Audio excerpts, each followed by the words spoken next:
Hello and welcome to the BU virtual conference, Wellbeing, You, Me and Us. It is such a delight to be here and to have all of you joining us today. And thanks to everyone who is joining us. I can see already that we've got people logging in from all over the country, which is just extraordinary. My name's Patrice. I'm the Chief Community Officer at Beyond Blue, and as part of my role, I have the absolute privilege of leading the BU program. And if you're someone who likes to study conference agendas, you were probably expecting to see Kristen Douglas from Headspace sitting alongside me. Unfortunately, Kristen isn't well today, and she really is genuinely devastated not to be presenting alongside me. However, given that we're talking all day today about the really important topic of educator wellbeing, we felt that it was absolutely essential that we practice what we preach and make sure that Kristen is really well and looking after herself today. So I'm really delighted to be joined by Geri Sumpter, who's the head of BU delivery at Beyond Blue. Geri also has incredible experience in educator wellbeing, and she'll very ably be able to fill those big shoes left in Kristen's absence today.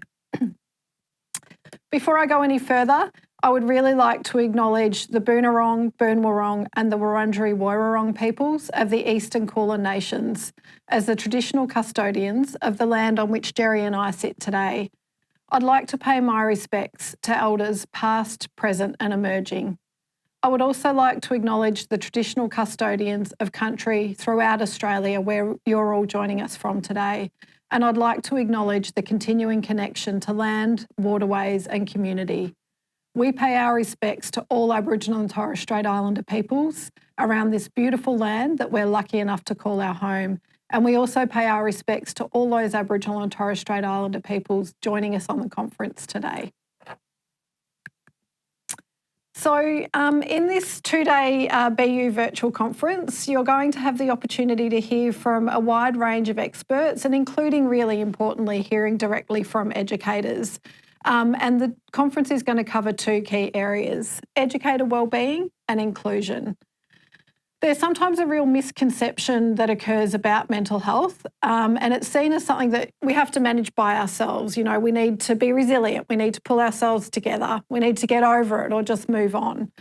Throughout the 10 sessions over the next 2 days, we're going to really work to break down that misconception and explore how actually to achieve a mentally healthy outcome, learning communities need to work together to help every child, young person, family, and perhaps most importantly, every educator to achieve their best possible mental health.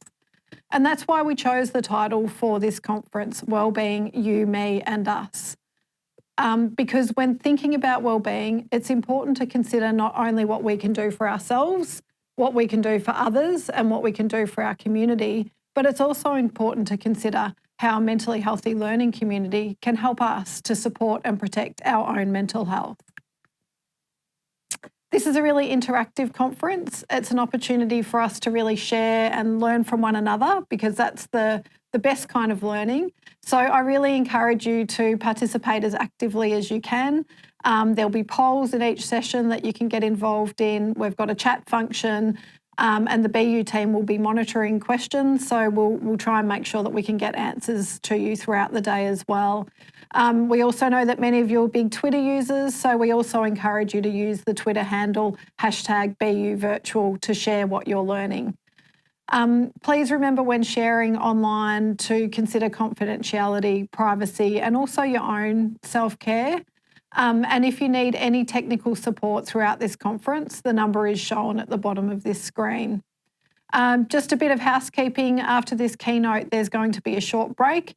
And then there'll be a prompt on your screen to join one of the 3 concurrent sessions. So one of these sessions is for early learning educators, and there'll be 2 sessions to choose from for school teachers.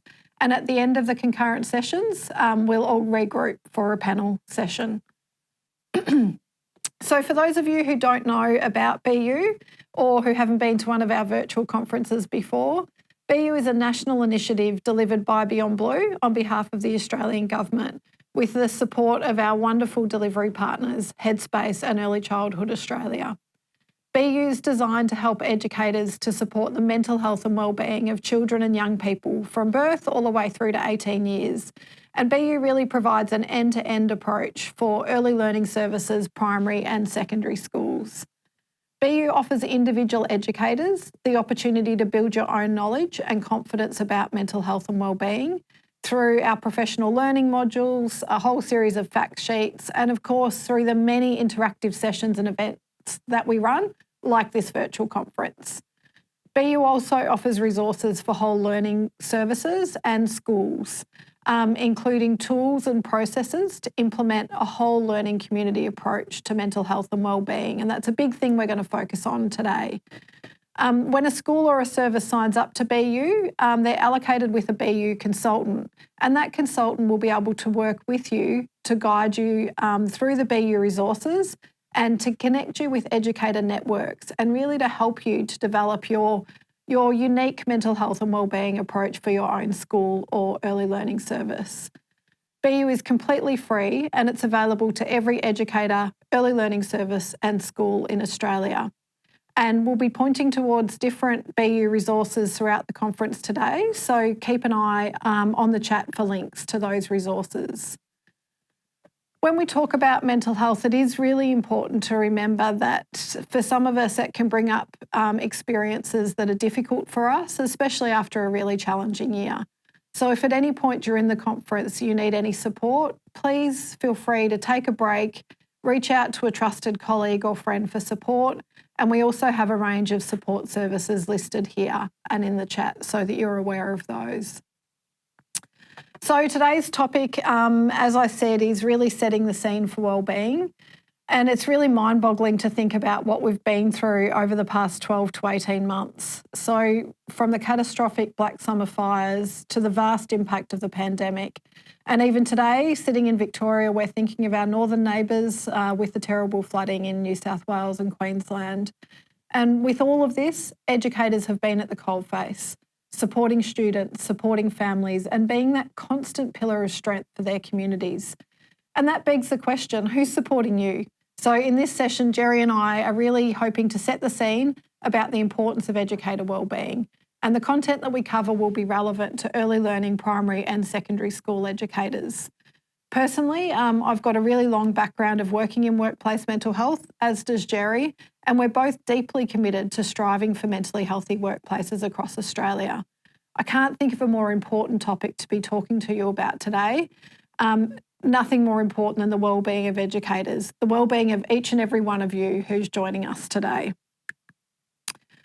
So in a moment, you'll see in the chat box some questions, some of the things that Geri and I will be focusing on. So we'd love to hear your thoughts and contributions, and keep an eye on that chat box throughout the presentation for more resources.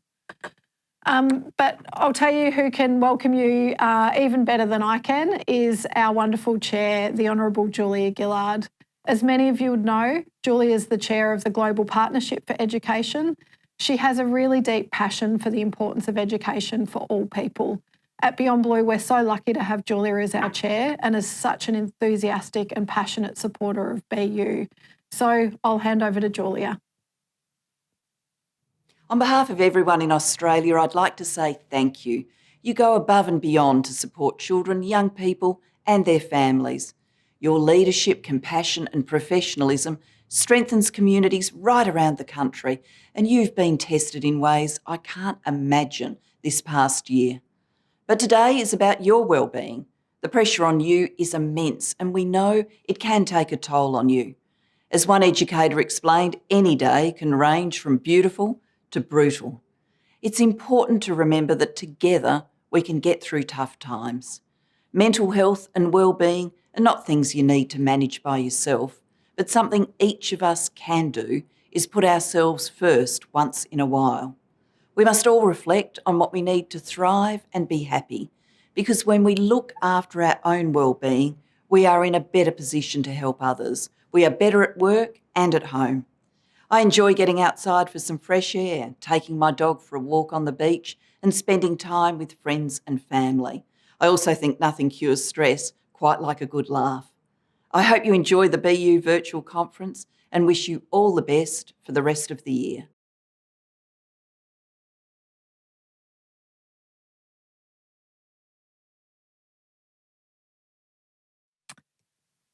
So, as Julia said, the pressure on educators is immense and it can take a toll on your wellbeing. We recently surveyed 1,000 educators, and it was really clear from the response that what educators feel is that in order to be able to support the wellbeing and learning of children and young people, it's really important that you first feel healthy and well yourself. And I think that's a really important concept that we sometimes forget about. So, of course, this makes sense. You've got to be well yourself to be able to look after others. And we talk about this a lot at Beyond Blue. We talk about putting your own oxygen mask on first. And that concept is not just something that feels intuitive. It's really backed by the research and evidence as well. So given that, educator wellbeing is something that is really at the forefront of the mind of the BU team, and it's a real priority for us. And as a result of that, we've developed a range of tools to support that. And one of them is a wellbeing plan for educators. Something that we find is, as educators, you're all great planners, but how often do you spend time planning for your own wellbeing? One of the things we've found over many years at Beyond Blue is that once someone becomes unwell or is struggling with their own mental health, it can be really hard at that point in time to figure out what to do. So the idea of having a wellbeing plan developed proactively means that if you do find yourself struggling, some of the thinking about what will work to help you has already been done. So this wellbeing plan is just that. It's a proactive tool that will help you to recognise the challenges at work that might impact your wellbeing. It'll help you to recognise the signs and symptoms in yourself that might indicate that you are becoming a bit burnt out or overwhelmed. And most importantly, it'll help you to identify the actions that you can take to look after yourself. We've also recently developed a Planning for Wellbeing Mine, Yours and Ours resource, and this specifically describes ways to manage stress and includes a template for planning and wellbeing at your early learning service.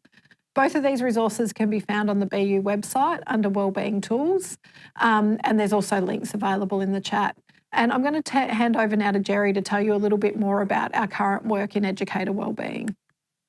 Thanks, Patrice. So this year we are working on a project with Monash University that's entirely focused on educator wellbeing. It's something that we're super excited about seeing the results from. So this activity aims to help us understand best practice approaches to educator wellbeing through desktop research, and that's going to be researched globally. We're going to understand educator needs through consultation with educators, early learning services and schools. And it's going to provide BU with an approach to help us support educator wellbeing, both at an individual and a whole learning community level. And I wanted to tell you a little bit about our early findings so you get a sneak peek. So early reports from our desktop research indicates there is currently a much larger pool of information relating to wellbeing changes at an individual level rather than at a learning community or a system level. So we may need to address this balance in where we go with our resources. Our consultation with the education community is also telling us about some of the workplace factors that educators find helpful or protective to their wellbeing and those that present greater risk to their wellbeing. These are parallel to those risks and protective factors that Patrice will speak to later, so I won't steal their thunder there.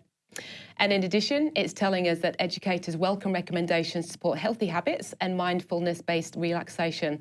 And I'm very happy to say that we'll be joined by Michael Hines from Smiling Mind tomorrow at the conference, and he'll be taking us through such a mindful-based relaxation exercise.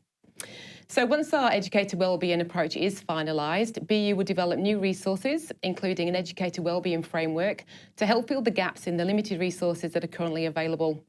And one of the things that I've learned in my many years working in workplace mental health is that although some of the stresses and protective factors are consistent across different industries and jobs, some are very specific to your job.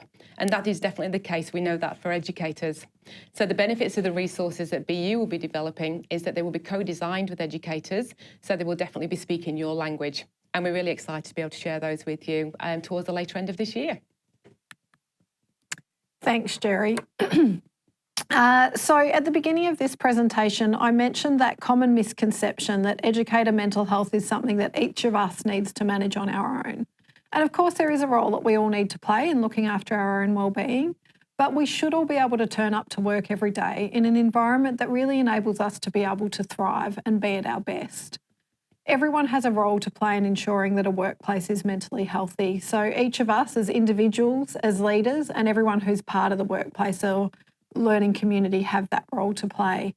And this is because the evidence tells us that that's what's most effective. That approach to mental health that's shared across a whole learning community is what works best. So before delving further into what learning communities can and should do, it's helpful to understand a little bit more about mental health. And it's important to first recognise that mental health is not static as we might often think of it. So like physical health, from a mental health perspective, you're not simply sick or well, you can be anywhere in between along that continuum. So at one end of the continuum is mental wellbeing. So let's think of that as the green end.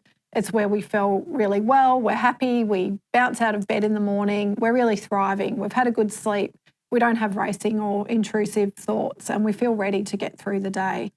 In the middle of the continuum is where we start to realise that things aren't as good. We might be having trouble sleeping, we might be experiencing some negative thoughts, we might be finding it harder to find enjoyment in things that we would usually enjoy. And then right at the other end of the continuum, as we move into that red zone, is when we're becoming more unwell and experiencing symptoms of mental distress.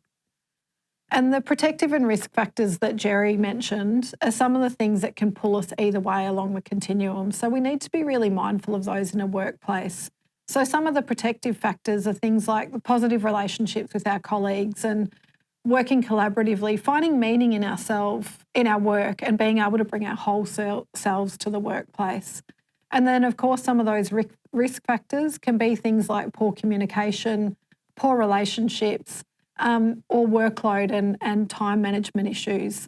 And of course, periods of great uncertainty, such as the period during the coronavirus, can also impact on our wellbeing negatively. So what does a whole learning community approach that really incorporates staff wellbeing look like? It's one where we really create that supportive and inclusive community where everyone feels connected through positive relationships. And really importantly, it's a culture where accessing mental health support is normalised and it's something that anyone can do, and that's not seen as an issue. It's an environment where all staff are equipped with the knowledge to know whether they might be struggling or whether those around them might be struggling, and importantly, to be equipped with the knowledge to have a conversation if that's the case. And it's really a mentally healthy learning community is also really an environment where health promotion and prevention are embedded into everything that happens in that community. So it can't be standalone on the side. It needs to be embedded into just the way we work around here and all of our policies and processes. To achieve that organisation-wide staff wellbeing approach, it's really critical that those risk factors that I mentioned earlier are minimised wherever possible. And it's not always possible to minimise risk factors. Sometimes they do stack up. So there can be times when we're dealing with a really challenging family, or where our workload pressures are increased at certain times of year, or where we're responding to external challenges that are beyond our control. And at those times where we can't completely avoid the risks, that's when we really must double down on the protective factors and ensure that we're really supporting educators. And I'm really thrilled to say that we're seeing more and more examples of early learning services and schools doing exactly this. So one of the stories we heard from an early learning service leader in Queensland said that the positive relationships in her team really helped them to get through the challenges of the pandemic. The things that contribute to this team's positive relationships include a fail-safe culture where everyone in the team, leadership included, raises their hand if they don't know something and the team works it out together. It includes a team having genuine concern for one another and knowing each other really well. So if someone is having a bad day, they can recognise it and they know that they can come and have a chat with a leader or colleagues. And finally, and this is perhaps my favourite bit, a few years ago this team designed a secret garden attached to their office that staff can use when they need a break. And it's really designed to encourage mindfulness. And of course, a garden alone or mindfulness alone will not create a mentally healthy environment. But when things like this that support personal wellbeing coexist alongside a great leadership-led, organisation-led approach, it can be really effective. So we're going to jump now to a poll that will come up on your screens, and we're going to ask you about what types of approaches to educator wellbeing will you look to build in your learning community. And Geri's going to get the results of the poll and chat to us about those in a moment. But Geri, is there anything that you would say that you've seen as a great example of this in schools or early learning services? Yeah, so one of the things that that I always really see and find encouraging when I do see it is when there's that opportunity for educators to be talking about what they're finding stressful in their workplace and having those open and genuine conversations with their leaders about that. So there's often adjustments that can be made, albeit small adjustments that might make really big differences to those individuals, and that's something that I've seen work really well, and it's an important part of that whole talking and consultation about mental health. So we're seeing some poll results come through, and we've got quite a good split, and it's starting to ramp up. So we've got a lot of people saying that they want to create a supportive and inclusive learning community. The next highest is around normalising about accessing mental health support, and that's certainly something that we've seen a great improvement of over this past year in particular. And then I'm loving that I'm seeing the fact that we're saying that we want to incorporate wellbeing into everything that we do. So it's not a standalone, it's just something that we do as business as usual around here. So those numbers have really ticked up. There is a nice and even spread across some of those sections. So I think we'll leave that there and we'll put those results back through the chat in due course. Thanks, Geri, and that's really encouraging results to hear about that. I wanted to talk a little bit about the role that leaders play in prioritising educator wellbeing, because it is an incredibly important role for leaders. And we've heard some great stories of this. So one school principal that we heard of in WA said that she was really thankful that she spent 20 years teaching children social and emotional skills, because she really drew on these skills to get herself and her team through the challenges posed by the pandemic last year.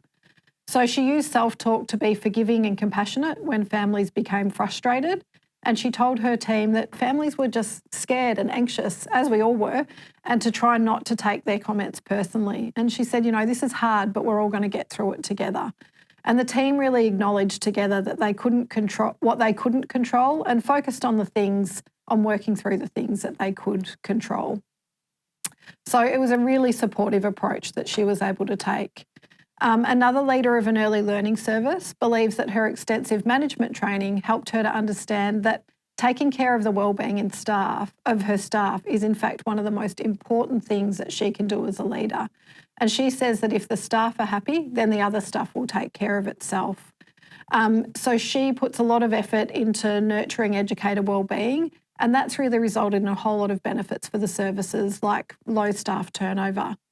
And when the team is working through a crisis, she really focuses on empathy and care and knows that at the end of the crisis, the most important thing is the team can maintain those positive relationships to keep supporting each other. This leader really shows respect for her staff by going out of her way to make sure that they have the resources to do their job well, and even if that means her practically having to take on things to enable them to do that. So I think that's a really important message, and this leader said that her work doing that then influences the culture and sort of rubs off on other staff, so it's great role modelling. Some of you might now be thinking, well, that's all really nice, but the leader at my school or early learning service doesn't sound anything like those leaders. And one of the key questions that did come to us before the conference was, what's the role that I can play if leaders at my learning community aren't committed to creating a mentally healthy environment? And some of the things that you can do is sign up to be you yourself. Familiarise yourself with all of the benefits of a mentally healthy learning community. Come along to resources events like this. Build your network to really empower you to have those conversations with your leader and really encourage them to get involved. And there's some other tips about the role that you can play if you don't have that good leadership on board that we can share with you as well throughout the conference. In terms of what you can do yourselves, it's really important that we focus on our own wellbeing. We want to spend as much time as possible in the green end of the continuum where we can be thriving. And the key to this is to be aware as early as possible of when we're moving into the amber zone so that we can put strategies in place to maintain our own wellbeing. And ideally, we notice these things ourselves, but in a mentally healthy learning community, hopefully others around us will pick up on those things as well. And Geri's going to talk a little bit more about some strategies for self-care soon. Just very quickly for me as a leader, one of the things that I did last year to focus on my own self-care was just to make sure that I got out for a walk every day. And it sounds like a simple thing, but living in Melbourne, being locked down for much of last year during the pandemic and leading a very large and busy team at Beyond Blue, it was really prioritising that and making that almost my most important thing that helped me to get through the day and be a good leader. So before I hand over to Geri, I just wanted to say that over the time we've been through, we've seen a really incredible shift in the way that people are talking about mental health. We've seen more and more people having conversations around mental health. And so I think really right now is the time to harness this opportunity and to think about mental health in your own school or early learning service. Before I hand over to Geri, just on behalf of myself and the whole BU team, I wanted to personally thank each and every one of you joining us today for the role that you have played and continue to play in supporting children and young people through such a challenging time. I really hope you get a lot out of the conference, and most importantly, I hope that you all take away some tips to look after yourselves. Over to you, Geri. Thanks, Patrice. So what a great conversation to kick off our virtual conference. And I'm pleased to say that we have hundreds of you on the line from all over the country. And I understand that we also have people, even representation from Canada, wow, which is super exciting. So what I'd like you to do is pop in the chat if you think you are the furthest away from where we are in Melbourne. And it's great knowing that you're all out there with that same focus on improving mental health and wellbeing in our learning communities. So I'm going to move on to talk to you a little bit about wellbeing reflective practice and how this supports our focus on wellbeing. I'll also be talking further about a whole of learning community response, as well as focusing on wellbeing for individuals. I'll discuss how to recognise signs when you or a member of your learning community may not be travelling well. And in addition, I'll provide you some practical tips on self-care and how to use BU's Notice, Inquire, Provide, or NIP model to assist with having gentle, respectful and supportive conversations with others around mental health. And that goes back to what Patrice was saying about that need for those respectful, empathetic and supportive relationships. So in relation to educator wellbeing reflective practice, I'm sure many of you are very well aware that reflective practice is all about recognising that we face unique and challenging situations on a daily basis and can use these previous experiences to better understand why and how things happen. So research tells us that educators who regularly reflect on what they do, why they do it, and how they can use this new knowledge to improve practice, they achieve the best outcomes for children and families and for themselves. So in relation to educator wellbeing, we know that reflective practice can help us as learning communities and as individuals to strengthen the language we use when we're referring to wellbeing across all aspects of the mental health continuum that Patrice mentioned earlier. It can strengthen our skills in being both proactive and reactive when thinking about those risk and protective factors that Patrice also mentioned, and when thinking about our own self-care. It can help us to listen, and it can really help us to be present in conversation and be conscious of the warning signs that may indicate that someone is not going so well. And it can also allow us the opportunity to then progress through potentially challenging conversations with the confidence and the personal toolkits to persevere using open-ended questions to help our colleagues or other members of the learning community feel safe to share when they may need our help. So it's important to make time for your reflective practice regarding wellbeing in relation to both a whole of learning community and an individual response, and help you to reflect and strengthen your own toolkit. We want you to use what you learned today to support both check-ins with yourself and with your peers and those others around you. To improve our opportunities to support wellbeing across BU, we really talk to several areas of focus with our learning communities. And we say, if we were to focus on 4 things this year, what would they be? So these are those 4 things that we're thinking that would be good to focus on over this next year. So the first is around improving mental health literacy. So good mental health literacy is about having the knowledge, understanding and skills needed to promote mental health and to reduce the impact of mental illness. And our free BU accredited learning modules can assist with this. We have 13 modules across 5 domains, and those domains being mentally healthy communities, family partnerships, learning resilience, early support and responding together. And within these modules, you can also find information on improving help and support seeking, and also help receiving for those who may be declining down the mental health continuum. We also want to ensure that all schools and early learning services have awareness and visibility of the mental health support services that can be accessed and used by staff and learning community members, and understand the referral pathways to those support services. And wherever possible, we want you to focus on preventing a decline in mental health for you and others. But where this occurs, we want to ensure that you and the community is prepared to respond safely and effectively, and then to reduce further risk arising from any circumstances that may evolve, including manage your critical incidents that might involve suicide attempts or deaths. And this is all reflected in our whole community approach to wellbeing, which Patrice mentioned, and it aligns to these areas of focus. So you'll see that it's all designed around the end result of resilient students and also a resilient workforce and community. And you can see here a summarised version of this approach on the slide. So think about these in relation to where a person might be on the mental health continuum, and reflect on what Patrice discussed around what leaders and individuals can do to enact that change. It's about all of us. The size of the circles here really reflect where we need to place our efforts, and you can see from that that prevention is where we'll start and is the biggest. What's the old saying? Prevention is better than cure, and we definitely want to stick with that. So when we're looking at prevention, what can we do to look at those risk and protective factors and set our communities up for success, building a sense of belonging and promoting well-being? What little small habits and changes can we make that help us and our peers to keep prevention activities really high on our radars? And I think it's that we need to really bear in mind across the conference. What are the small things that you hear about that can then really make that difference to the way you go about your daily processes? We then go into early intervention. How do we strengthen coping and reduce risk? And we'll be talking a little bit more about how BU can support your learning community with this, as not only as I progress through my presentation, but also as you go through the conference in general. We look at how do we manage intervention. So again, this is understanding those available supports and services and being aware of the referral pathways. And then what do we need to do if we get to the pointy end where critical incidents do occur? How do we manage trauma and impact? And again, it's about setting ourselves up for success so that we're prepared prior to those incidents occurring and we've not got that really responsive reaction. So looking at this concept, it might still seem pretty complex at the moment, and we completely appreciate that. This is why we're sort of reiterating some of these points. But what I'm going to help you to think about is seeing the whole iceberg relating to all of the people within our learning communities, not just the tip. And because whilst looking at the tip, you may initially see a person who you believe might be going quite well, and we can all put on that brave face in the front and hide things about ourselves. But if we listen well and we look out for the warning signs, we might be seeing signs of what is going on underneath that might tell us something, somebody is not going so well. So the purple area on this slide, that underneath the water section, is where we really have the opportunity to recognise signs of decline in or poor mental health, intervene early and help push people back up that mental health continuum that Patrice talked to.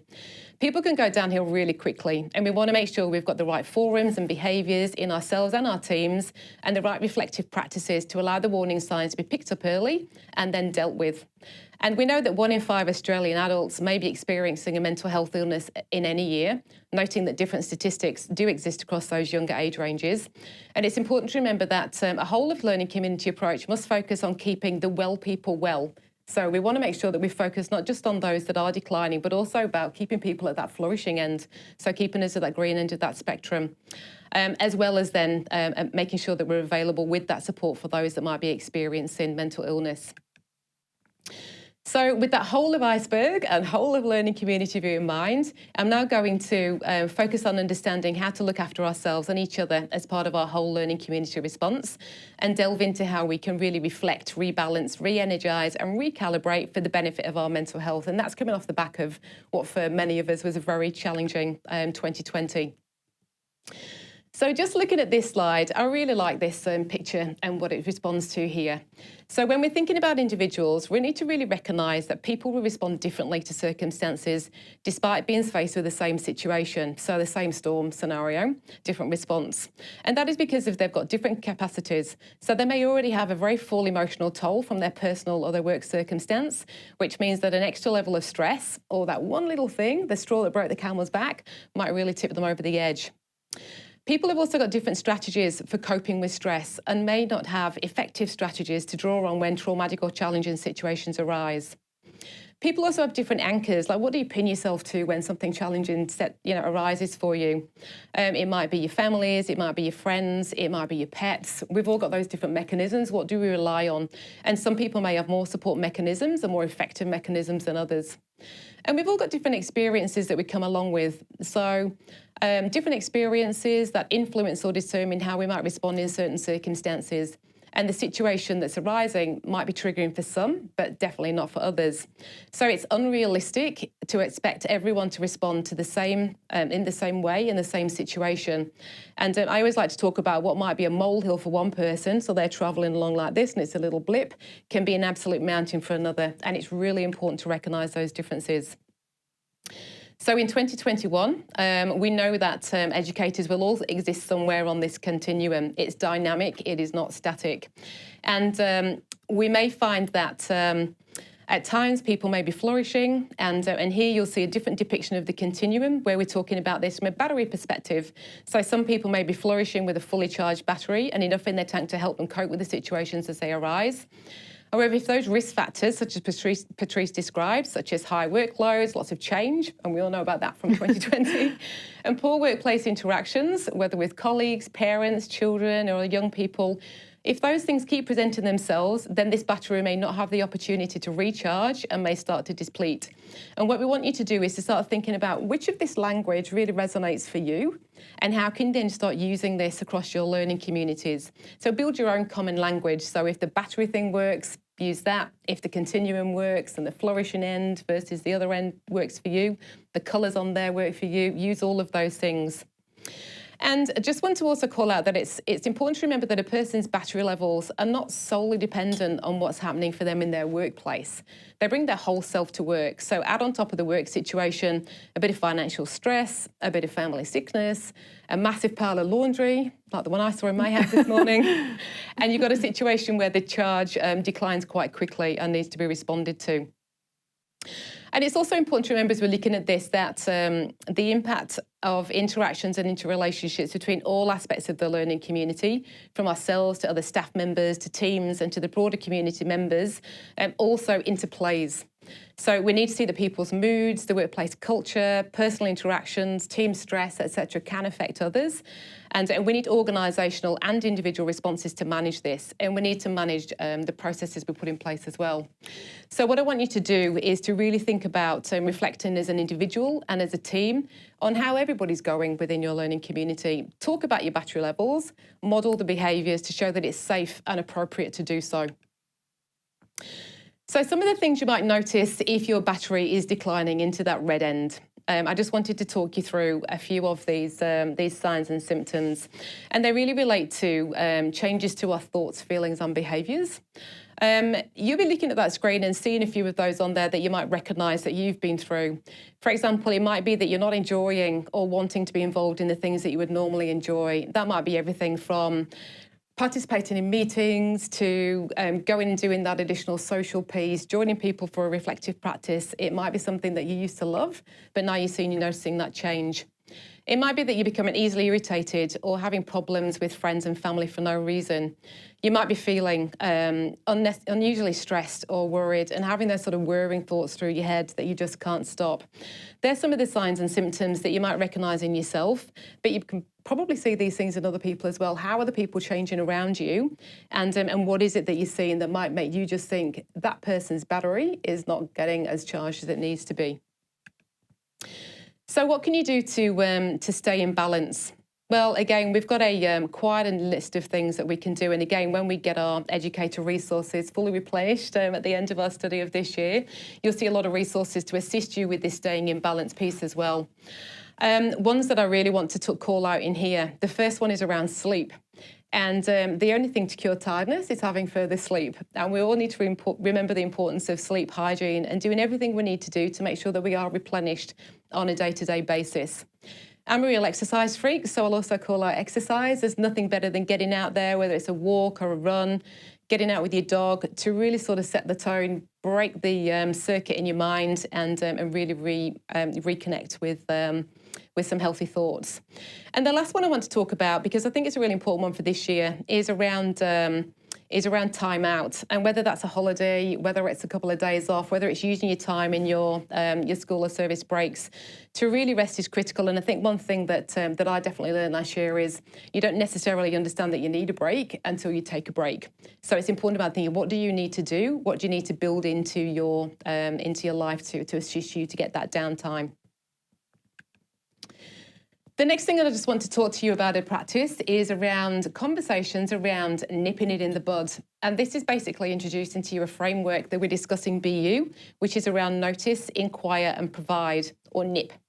The framework is a subject of the 3 professional learning modules in our early support domain of BU, and I encourage you all to become familiar with this as part of your toolkit. And if you can, I really want you to start thinking about how do we have nip it in the bud conversations across our practices? How do we do that with our colleagues? And how do I even do that in my personal life? The nip it in the bud conversations don't just apply in that workplace. So this framework really allows us to think about what to do when somebody might not quite be themselves or might be struggling, when that battery is depleting. And the best part of it is that it can be applied right across your learning community. So using this framework in your school or service will also help you build that common language that I mentioned previously, and also help you to use your reflective practice in groups or as individuals to improve on how you do this each and every time. So I'm going to take you through the aspects of the NIP. First is the N for notice. So notice relates to those changes in feelings, thoughts and behaviours that I mentioned previously, and which may indicate that that battery charge is depleting. It relates to ourselves and to others. So in notice, we want to think about not just recognising things in other people's, but thinking about them for yourselves. So whatever I talked about on those previous slides that resonated with you, that is you noticing. And then what can you notice in others? The next is the I for inquire. So inquire is really about starting that conversation once you've noticed those changes. It will require active listening and empathy when you're talking to others. And showing that you're really listening can make a big impact. So don't be playing on your phone while you're having the conversation or getting distracted or looking around. We know the person needs to be really listened to and heard in those conversations. So you might start by asking, what do you think is causing these changes? In fact, someone else might notice those changes in you and raise it with you, and you might then recognise that a NIP conversation is coming your way as well, which is fantastic. And the next part of the NIP is the P for provide. So P is really a great time to think about providing or obtaining for yourself appropriate and timely support, whatever it is that you think will respond to the answers that you got when you did that inquiry. So you then may listen to those responses and then plan to move on and guide and plan how to address some of the stresses and imbalances that have been raised. And if you're planning for yourself, it's really thinking that, we can talk about these things to other people, but we really need to make sure we're then getting the support for ourselves to put those in practice, because it's always harder to put them in practice than we think it's going to be. And we need to be continuing the NIP conversations to make sure that those conversations are actually also being continued and embedded. And it's always very important to remember that it's when you're having the NIP conversations, it's not your role to try to diagnose or treat a person. And this is a really important point, but it's just to guide them along their way to receiving the appropriate professional advice or the support they may need at the time. So thinking of the NIP framework, and again with more information from our learning modules, so pushing you back to remember to go back and reflect on those, please remember that we can all notice and we can all inquire. And we can all, with the right level of mental health literacy and an approach to this conversation, provide support. Even if this is simply encouraging a person to reach out to friends, family, GPs, etc., to start the conversation and sort of seek that report. But it is important also to consider how we approach that conversation. So think about finding the right time and place, and remember to listen and communicate non-judgmentally to allow that person to feel safe to open up. Some of the examples of open questions you may use when starting a conversation can be seen on the slide. And if the person isn't ready to talk to you, then try again another time. We know we need to persevere and continue with this. So in summary, self-care is not a luxury, it's a necessity. And that is one sentence that I want you to remember today. It's not a luxury, it's a necessity, and it's a critical behaviour for high-performing educators. So take all of these practices, reflect on these with your teams, whether you're having a nip in the bud conversation or whether you're talking and reflecting about your battery levels. We've really got to be making sure that we are focusing on what will help keep us balanced and recognising that mental health and wellbeing really is that precondition to performance, capability and learning. And it really is all about those relationships that we build with those in and around us. So we're going to go to a poll, and here you can see what are the self-care strategies that you will implement following on from this conference.